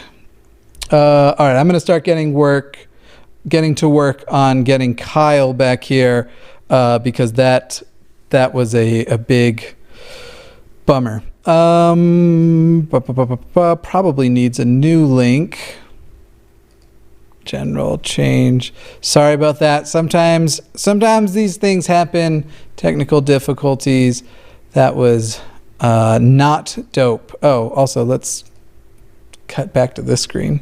Don't need that. How is everybody doing? I hope we didn't lose everyone who was watching there, but it wouldn't surprise me if we lost a substantial amount of people. We will, let me get everybody back here. Let me get Kyle back first of all. Kyle's boom, bada boom. Okay, come back, baby, come back. I guess while we wait for Kyle, I could read out some super chats until Kyle gets back. Let me also get the multi-view set up here and make sure that when he comes in, he'll be on screen. Yeah, let's just read some super chats while we wait for Kyle, and then we'll get it figured out. Andrea Batella says, in today, the season 69 premiere of Jimmy's Libido, the Amazon Prime series. Yeah, two things I've been mentioning a lot recently, Jimmy's Libido and Amazon. And the reason I've been mentioning Amazon lately, I am building an office, a studio, and it's expensive and it's tough, and I'm doing it as cost effectively as possible. And anyone who wishes to assist with that, there's a link to the Amazon wish list, which is all full of stuff necessary for the new studio. No expectations, but if people do want to help with that, it is always extremely, extremely appreciated. Faina Eason says, happy month-iversary to both you lovely people. Yes, we are on our 6-month anniversary. Kyle says he just got blue screen, so let me give him one more, or give him another link here. Copy link, okay. And bada-bam. Okay, let's hope that one works. Kat Alexandro says, at work, wish I could say we'll watch later. Always happy to hear that. Theodore Twombly, I'm trying to leave Sikhism. Very difficult. Any tips? I know so little about that. I would find a community of people. I mean, that's the number one thing. Whether you're using Reddit, Discord, whatever else, find a community of people who have gone through what you've gone through, and that's going to help a lot. Okay, Kyle is back. Kyle, do we want to just read super chats and call it a night for tonight, or do you want to try and get them back in? I think it's probably probably the best way to go, I think. So big sorry to McGay and the Death Angel. I will DM you too on Discord here shortly. We'll all hang out or something in a Discord voice chat or something to make it up to you. And we will pick up on another night. We will do the this very same thing again. We'll try and probably include some more structure with some timers so that we get through more than 2 debate topics. But otherwise, I thought it was a great first time. Absolutely. I had a blast. Feels like the first time. Feels like the very first. Go ahead. Oh, no, I was quite enjoying that. Please continue. Oh, thank you. I mean, it's a gift. So get in your super chats now if you want. We're going to read them. We will still have any conversation that comes up on them. Another great way to support either channel from either side, if you want to help out with, Kyle's also doing a special redesign of his home studio. I've got my new studio, which is in a secret location, but I will give a tour of it when it happens. It's in a basement. It's seriously like it's in a basement of like an office building. And it's perfect there's a bank vault. So I have like 3 walls that are all like 18-inch concrete, the ones that go to outside, and then the one on the other side of the bank vault. So it's really great for sound isolating.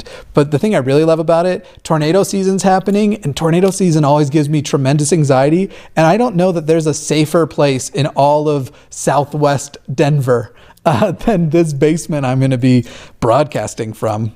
Just don't get locked in the vault. No, I'm not actually in the vault. One of the walls, the other side of it is a bank vault, which is like that's like the start to so many like action movies. I had this image in my head of you 3 like levels in, where you've seen the movies where the vault is, or all the money like stacked up all around you, and just this big circle door, and you coming out like an evil villain every stream that you do. It'd be fantastic. That would be. Stacks of money do make really good sound isolating things. You can see some before and after too on my community tab on YouTube. I seriously had the ugliest wood panel walls, but now the wood panel's down, the spackling and the skimming is done, and then it's going to be painted gray once, probably here in the next week. It's going to be awesome. Anyway, shall we continue on the super chat journey? Let's do it. Go ahead. Andrew Botella says, is today the season 42 premiere of the Smoking Hot Nuns? Today was the American Horror Story pickle jar. He had asked, you weren't here for it, but when I read it, but he had asked, is today the season 69 premiere of Jimmy's Libido, the Amazon Prime series? Oh, nice.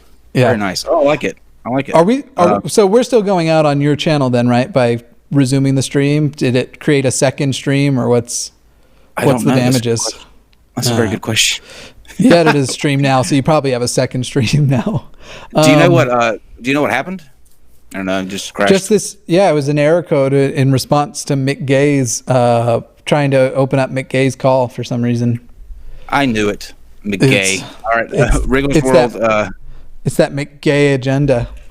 Oh. Wriggles World, I'm going to read yours next, because I want to close out on that one. Nate M says, I am a student at NCSU. Oh, that's right down the road from me. Oh, damn. That's cool, Nate. Yeah, and we have a few people that preach in our brickyard. Any recommendations on how to counter them? Yes, email me. I will go with you to that brickyard, and we can make a video together. And we fun. We can combat that. Yeah, send me an email, live@nonsexshow.com, and we can make that happen. Wriggles World, Jimmy, are you sitting down? I'm sitting. Should I stand? No, you should not for this. Good to see that Jimmy has conceded the best hair to Kyle.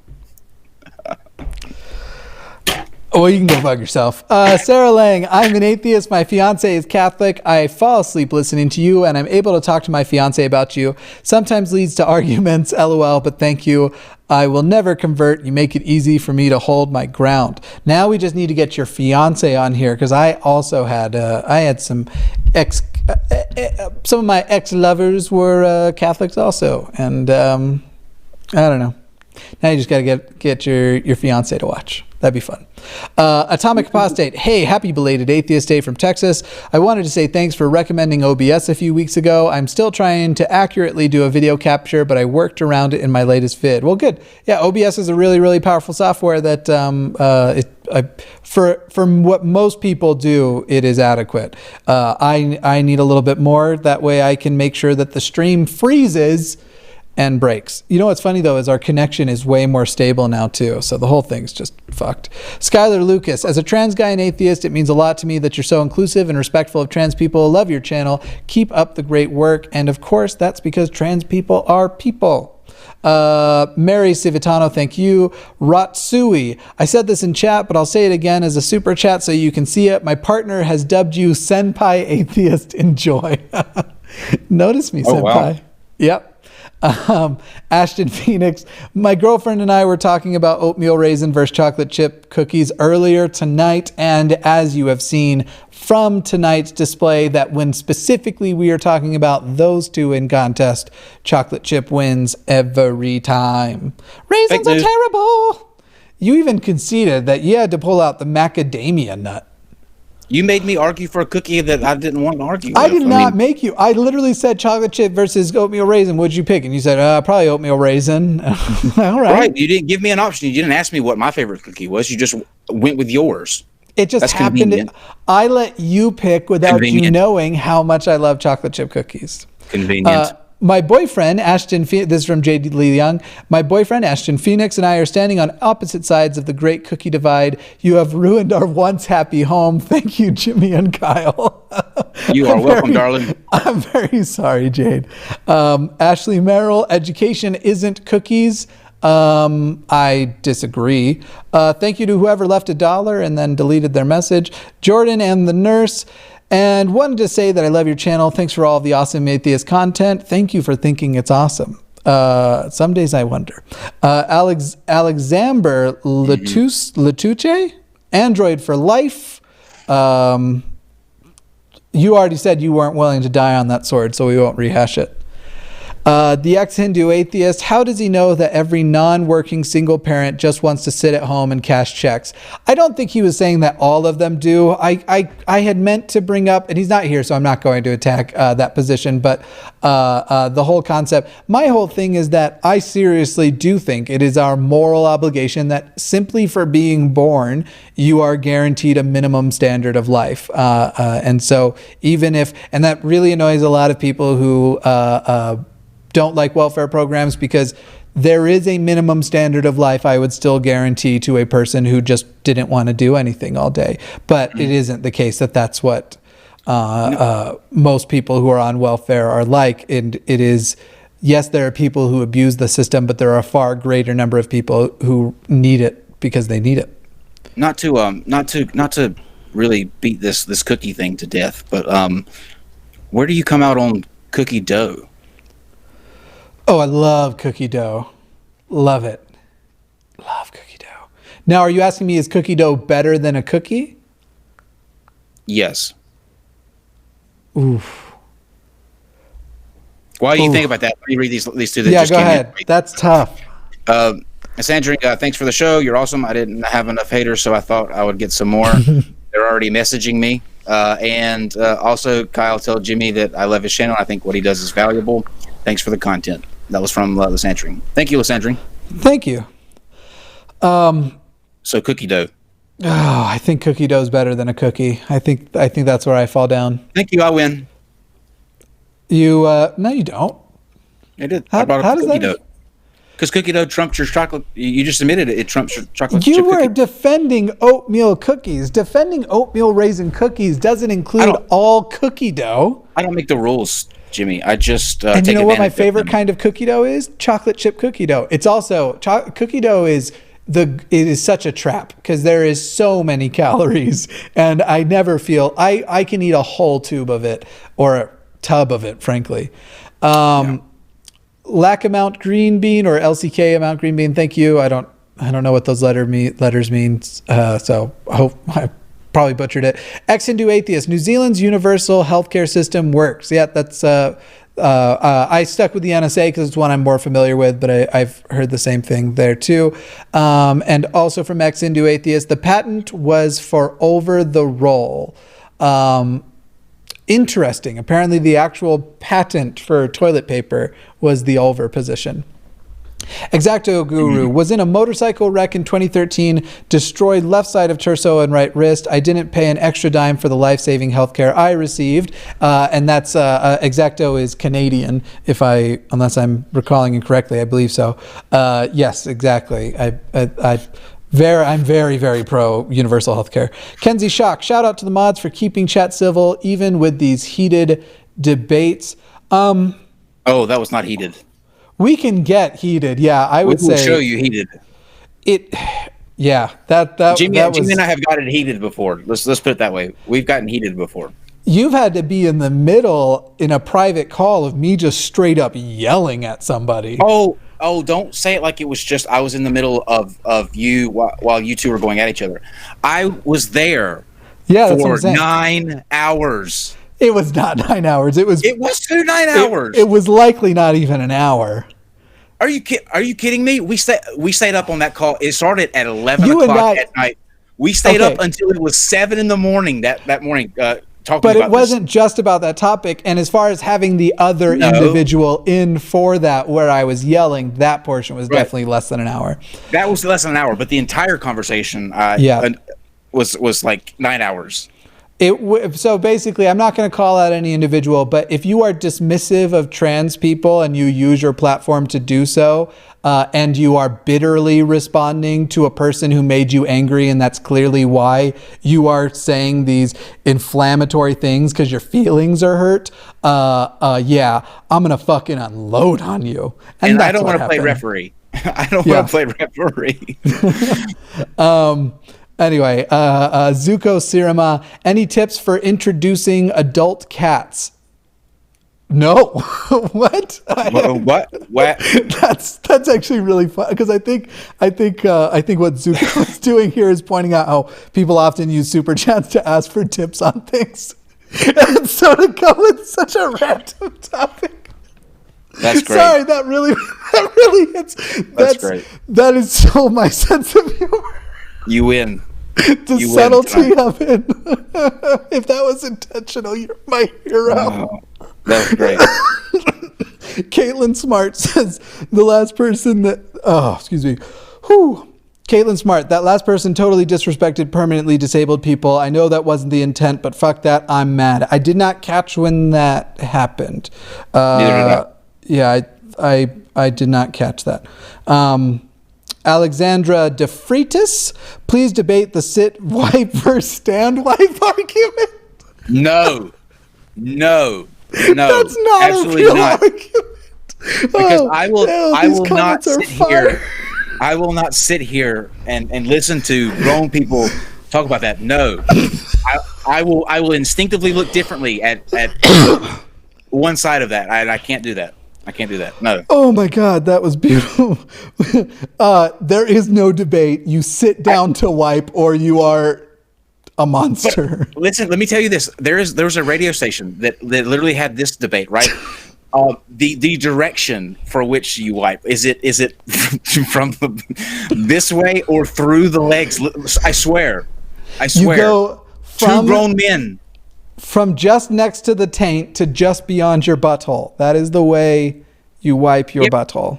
They were coming through, Jimmy, the front, and pulling this way. No, that's not okay. That is how. I know. Do you want a UTI? Because that's how you get a UTI. I know, and I will not. I will no. I will not platform that. There's my platform limit, guys. I'm just in a good mood now. Oh man, Oscar Lopez, Minecraft Steve for Smash Brothers Ultimate. Yes, sure. I agree. I suck at frickin' Smash Brothers. Ian Day Marcellus, what's your opinion of Pete Buttigieg?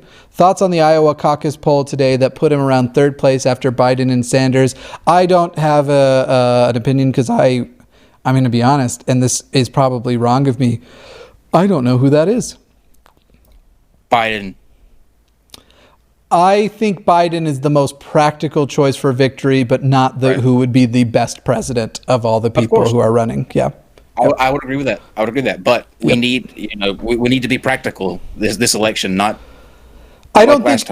I was very much hoping Biden would, in the final hour last election, just go, okay, I'm running because the Hillary thing was not looking good. Even after the primary, I would have, or not after, even after the, after the primary, I would have liked that. Yeah. I wouldn't say that at present Biden is in other words, Biden, I think, is the most practical choice. I'm glad we are going through a primary process because you might have other people come out on top of that. Sure. And you and I know, both love Kamala Harris. I also like Tulsi Gabbard. I like Beto a lot. I like Booker. There's some things from the past that annoy me about Booker, but that's another thing is because I am me and I really hope people don't judge me by my past. I will give people the benefit of the doubt when they come to terms with things they did wrong in theirs. I think Biden is the likely choice. Like you said, he may not be the best candidate, but he's the likely choice to pull Republicans who are sitting on the fence or who question Trump. If going with somebody that is like extremely progressive, even though that is on our side, the ideal candidate, it's going to make them default back to Trump again. Yeah, I see 4 more years of Trump as a legitimate tragedy. Whoever the Democratic nominee is, provided it's from the current field, whoever it is, I will enthusiastically back. Because I just couldn't. I can't have 4 more years. I think you will, man. I think that this thing today that happened is going to bolster his base big time, because now he's been sought after. The witch hunt happened and there was nothing to it. You know what I mean? Now it's revenge. Well, we'll see though when the campaign finance investigations end, things from his past, when we actually see his taxes. The guy, I refuse to believe he's invulnerable. But then again, there was that video this week of that lady at the rally saying, I've never thought I would want a dictator before, but if there was going to be a dictator, I want Trump. And these are the people trying to say socialism's no good, and they're going straight to, you'd never go full dictator. The guy literally said weeks before he was the elections were happening that the grab by the pussy thing didn't affect him one bit, not one. He can't be invulnerable. I think if there was ever a video of him making out with a dude, that would get his base to turn on. What else can he do? Literally, what else can he do? What else can happen to him? He's literally done everything on the checklist of gaffes, political blunders. The sad thing is to get his enthusiastic supporters. Obviously, there are people who support him that are not. I know this will be controversial to say. Not everyone who supports Trump is a total monster of a human being.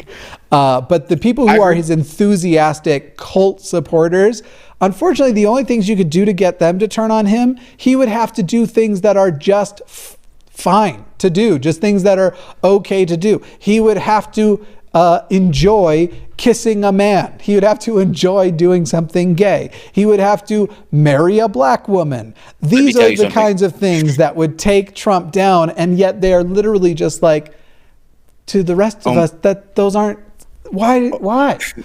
On behalf of the LGBTQ community, I do not want to see any of my people have to suffer that fate. Yeah, okay? Stay out, Trump. Yeah. Stay out. Yeah, the only, man. Okay, anyway.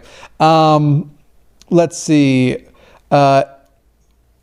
Charlie Chu wrote, second, the disabled and chronically ill anger at the trucker. I wish there was a way to suggest points for Jimmy in the debate, since a lot of us were talking about disability and UBI in the comments. I genuinely did not catch something that was degrading to disabled people. So Can they say what it was? I have no idea what they're referring to.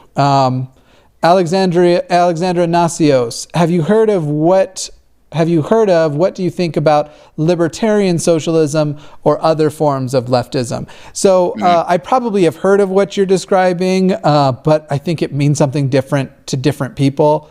And so I'm not positive specifically what you mean, but I think by libertarian socialism, you probably mean the one I've heard described the most is kind of like what I was talking about, a guaranteed minimum standard for people, a standard of living, but removing government interaction from people's daily lives at every possible turn. Libertarians.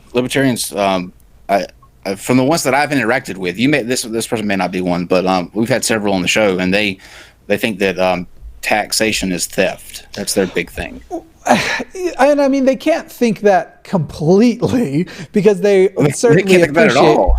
to go all taxation is theft. You'd have to be an anarchist, it seems to me. I don't know how you would be a libertarian, because a libertarian, to me at least, wants some government left, just very, very little. And I think they usually want a state government over a federal government. My whole thing about state governments is there was once a time when state governments were the best governments because the world was figuratively much larger.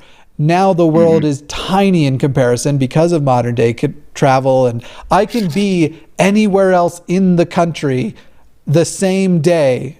In other words, within a 24-hour period, I could be in any place in this country and be in any other place in this country the same day, which is bananas. And I think that the world has literally gotten smaller, and that's why it's required. Kimberly Casey, raising children is not sitting around doing nothing. It's work that is vital to society. No, I absolutely agree. If these were points people were taking out of Isandring, I guess I just missed them. I don't think Isandring was saying raising children is doing nothing. We disagreed, but I don't know if it's if that was his point, then we'll have him back on for a debate about that. But I don't think that's what Isandring was saying. I don't think so at all. But again, apparently I just straight up missed stuff. Ashley Merrill, it would have made more sense in the moment, but education isn't cookies was trying into evolution debate. You shouldn't pick beliefs by preference. Got it. Okay, I got you. Isandring person, there's Isandring. I like and value your content, Jimmy. Thanks, and keep on doing your thing. Because at the end of the day, we're all atheists here. That's not actually true. A lot of people who watch aren't atheists, but I appreciate that, Isandring. Well, it depends. Strong atheist, weak atheist, strong atheist agnostic, agnostic atheist Buddhist. Which are you, Jimmy? What's important here is that you are using the colloquial terms and the colloquial qualifiers, which, as everyone on both channels knows, is the superior way to identify one's belief in relation to a God's existence. I just had an interesting question come in. It said, "Would you kiss Trump if it meant his downfall?" I don't know. Of course, I would. Absolutely. I don't know. First of all, I'd be paraded through the streets as a hero, become rich beyond my wildest dreams, so I would be able to afford the therapy that would require to recover from. God, I would rather be locked in a room with Debbie after she's done 50 grams of cocaine for a week. I would rather do that than I wouldn't care to take him down. I'd still kiss him even if he had just left the KFC buffet. So it's all greasy and smells bad. I'm going to throw up. I'm literally going to throw up on the stream. Oh my God. Oscar Lopez, debate whether I should get another cat or a dog. If you don't have one, get the other. If you have both already, my preference is dogs. I have a cat. He's actually laying just a couple feet away from me right now. I adore him to pieces. However, the companionship of my dog and what my dog does for me is unmatched by any other animal and probably any other human. A Sandring person, because I can and I do actually care about people. Yeah,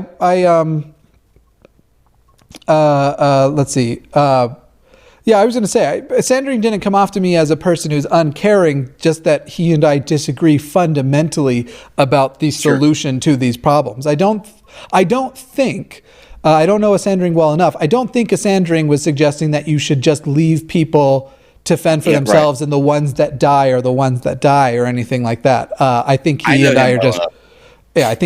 I are just totally in disagreement on how you handle them. So Caitlin Smart says he was against all forms of welfare, which totally discounts the disabled, chronically ill. That's what I meant. I see.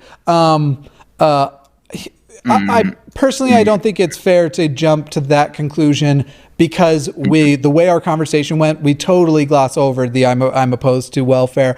I am certain, or I shouldn't say I'm certain, but I think Kyle is certain that he isn't saying he is opposed to people getting help. It sounds like he's just opposed to the way that help exists. Right. He's opposed to the mechanism by which that help is distributed. I know you've all seen, I'm very nice to people, even people like Paul and Morgan, and I wouldn't jump to any conclusion like that. Let's see. Alexandra DeFreitas. I stand, crouch, and wipe, and I am not a monster. Alexandra, I don't want to discourage you from super chatting in the future, but what the fuck is happening?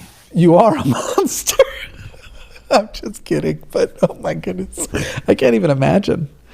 Oh, I need to know I'm going to try it. Here's the honest truth here. I am going to try it. I'm going to find out. I recently got a squatty potty. Oh my God. That's been nice.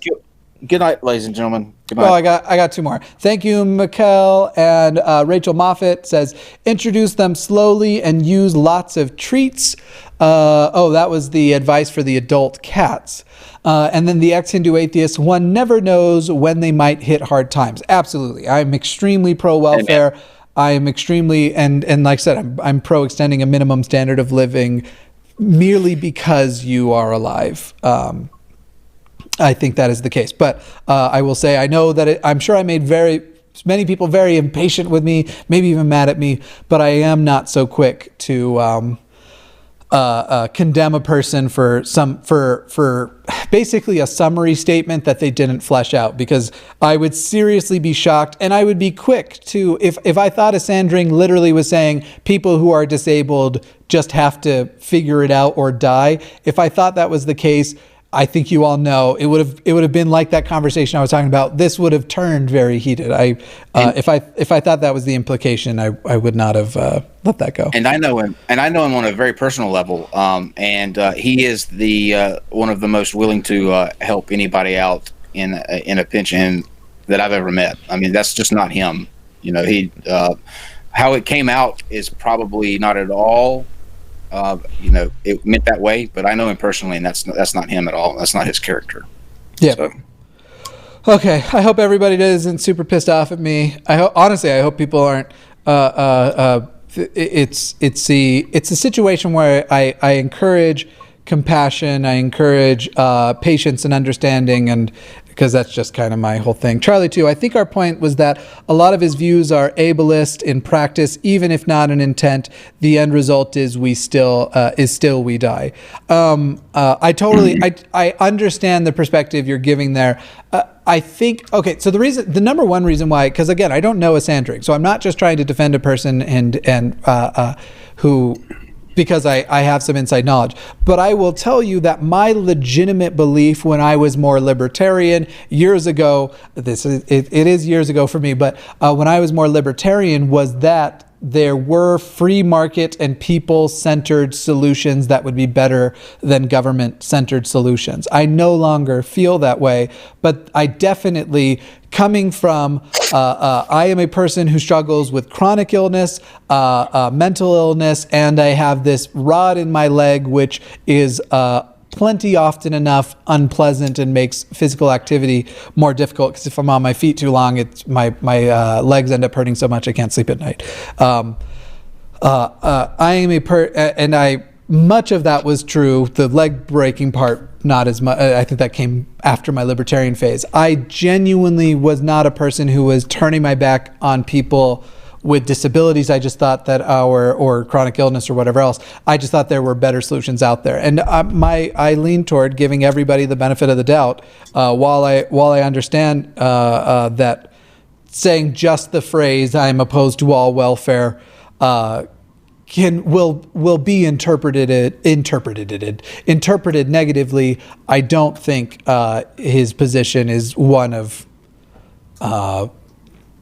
be strong or die. But again, I don't know him. I'm just going from my own experience. He definitely did not seem like that was his position. But I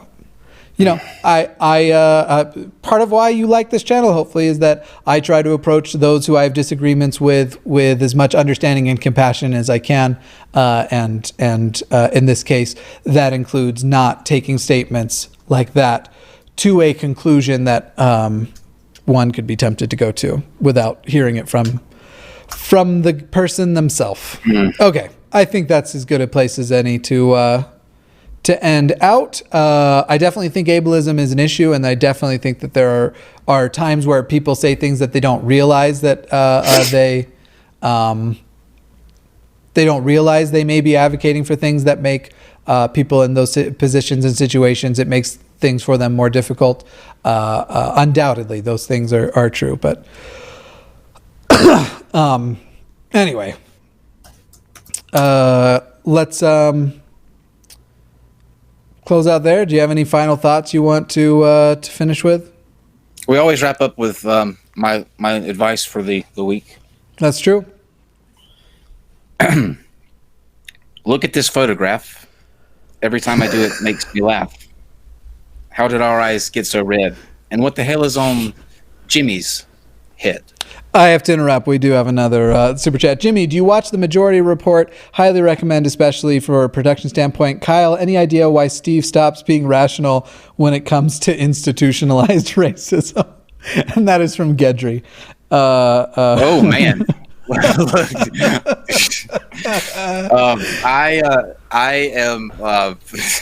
I've never watched the Majority Report to answer your first question. Photograph. Every time I do it, makes me laugh. How did our eyes get so red? I love the remake someone did where they cut out the photo, so it's just they like replaced the photo with a graph, and it just him going, "Look at this graph." Yeah, the thing, the Majority Report is a really good show. It's with Sam Cedar. It's really good. You'd like that. Okay, yeah, but cool. But look at this photograph. Every time I do it, makes me laugh. How did our eyes get so red? And what the hell is on Jimmy's head? Yeah, cool. Bye, everybody.